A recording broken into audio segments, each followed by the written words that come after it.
Interesting. But as for this quote, no, I think that Paul did not see himself as obedient to the law, as opposed to Mark and a variety of other new perspective on Paul scholars. And I tend to view 1 Corinthians 9, maybe in an old-fashioned way, that what Paul is describing here is his perspective on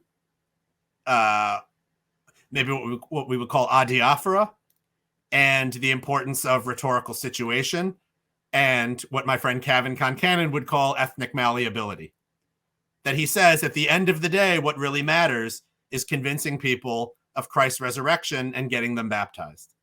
And if I'm around Jews, if I need to play up the Jewish angle to make that happen, I do it. And if I'm around Gentiles, if I need to play up the Gentile angle to make that happen, I do it. Because for him, all of that other stuff is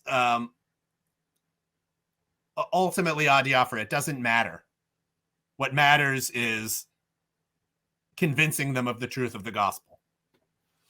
Okay, so you do see that statement in 1 Corinthians 9 as having to do with rhetoric, then, not so much altering behavior. No, I do think he would have altered behavior. I think that if he was going to a synagogue in Corinth, he would have eaten the way the people in the synagogue in Corinth eat. Gotcha. And if he was at a rich person Gentile's house in Corinth, and they were eating meat from the temple of Artemis, Asclepius, I don't know, whatever, he would have eaten that. And he would have said it doesn't matter.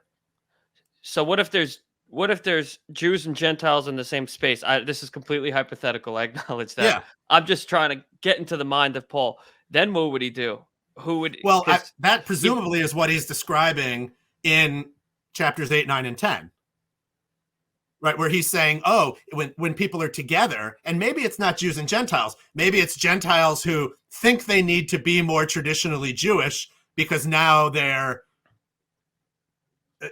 now they're a child of the Jewish God, or other Gentiles who are strong in the faith and don't. So it might not be Jews and Gentiles; it might be Gentiles of different opinion or Jews of different opinion. And Paul's concerned because he doesn't want different people within the community to scandalize one another. Mm-hmm. Right. And I think what Paul ultimately says in those chapters is, look, it doesn't ultimately matter. Mm-hmm. And ideally, we would all get to the place where we realize it doesn't ultimately matter. But because we're not there, and we live in an actual community with human beings that have different vulnerabilities, it's more important to be kind and respectful to your fellow believers than it is to insist upon either eating or not eating in a particular manner.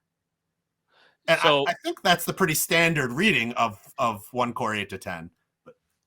So, okay. So would he abstain then, just not to cause issue? I think if he were all by himself, he would eat whatever the heck he wants. Oh, definitely. I agree with that. But if he were with a community in which eating whatever he wants would scandalize someone in that community and potentially undermine their salvation, he would eat whatever he was supposed to eat. The only issue I think that he doesn't, so maybe this is your next question. If not, I'm going to ask it for you. Why is he so unwilling to waver on the issue of circumcision? Right? To the Galatians, he doesn't be like, look, circumcision doesn't matter one way or the other, because for him, circumcision is the ontological transition. Right? For a Gentile to say, I need to be circumcised, I think he says this in Galatians 3 most convincingly. I think his argument would be that circumcision is like the first of all the subsequent mitzvot. And when you say, I need to be circumcised, what you're saying is, I need to enter the covenant the old way. And if a Gentile says that, what the Gentile is saying is that Christ died in vain. if the Gentile says, no, Christ didn't die in vain, and that's my access to the covenant, not circumcision, then once they are in the covenant through baptism, if they think, you know what, now it's not okay for me to eat idol meat, Paul's more willing to waver on that obedience to the law than he would on circumcision, because circumcision is seen as the ontological fulcrum. It's the thing. Gotcha. That, yeah, I think, I don't know. Sure. All right. So Paul says, as you pointed out, he says it doesn't ultimately matter, right? This meat sacrifice to idols. We know that these idols are nothing anyway. There's only one true God. He created all this stuff. And the kingdom of God is not a matter of eating and drinking. I'm gonna create another hypothetical here. Sure. Paul's is in the diaspora. A Jewish Christian comes to him privately and says, "You know, Paul, I agree with you. I know I'm a Jew. I'm under the law, but I really don't think it matters because my conscience is clear with it. These idols are nothing. And it would make my life much easier if I could eat this meat." Does Paul say, "Yeah, the end of the age is coming anyway. This is passing away, and it doesn't really matter. Go ahead"? Or does he say, "No, you're Jewish. These things are binding for you"? And No. Yeah, that's what you just said is what Mark Nanos would say, or Paula Fredrickson, or Matt Thiessen, a number of, among the best of New Testament scholars there are. So that's a totally viable position that really bright people argue. I just don't think it's right. In that situation, I think no. I think Paul would say to this fellow, look, Christ has come and died and was resurrected and is coming back any day. It doesn't matter what you eat. That's the old world. It doesn't matter what you eat. I would suggest, honestly, you should, I think, speaking as Paul, it's probably better if you eat whatever you want. Like, that's what you should be doing. But if you're, if you know your mom will find out about it and she'll be upset and that's going to make you angry, yeah, at the end of the day, it doesn't really matter. As long as you have been baptized and are a part of our community and awaiting Christ's return, that's all that really matters for you. Would this get him in trouble with the Jerusalem church who, depending on how historical you think Acts is, the picture that Acts paints is that they were all zealous for the law. They believed that Jesus was the Messiah, but they were still all about Torah observance.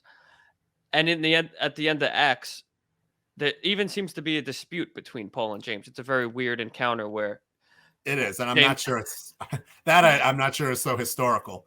Gotcha. What would they, if they find out about this?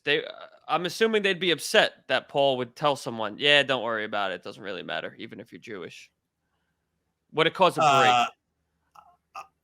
I think it would make them. I mean, in general, I think people in the Jewish community, not just in Jerusalem, but Jews in whatever city in the diaspora Paul was speaking to, if Paul was telling Jews that it's no longer important for you to do all of the commandments that Jews were known for doing in the, eating kosher, observing Shabbat, the big ones that many Jews in the diaspora did. If Paul was telling them not to do that, sure, I think that would have made them upset. Ultimately, I don't think that's what got Paul in big trouble, because I don't think that most of the people with whom Paul was speaking were Jews. Because I happen to read Paul as being somewhat devoted to the idea that there was a division between his mission field and that of Peter and Jerusalem. And so, which is not to say that Paul didn't go to synagogues or ever speak to Jews, but I think Paul saw as his primary purpose speaking to Gentiles, and that is primarily who he spoke to. And I think what got him in trouble, and this is what I argue in both of my books, is that it was Paul's understanding and Paul's claim that these Gentiles, by dint of their baptism, became Jews. And then I think many of these Gentiles claimed to be Jews. I think that's what's happening, for example, in Revelation 2 and 3, where you have these, people that claim to be Jews but aren't. I agree with the people who read those as Pauline Christians. And I think that's ultimately what ticked Jews off the most, is these Gentiles who really didn't change their behavior, didn't become Jews in any real sense from a Jewish perspective, but were now baptized and were claiming, yeah, we're Jews. We're now the people of the God of Israel. And Jews were like, the hell you are. And I would have been one of them. I mean, don't get me wrong. But I think that's what happened. All right. So that in itself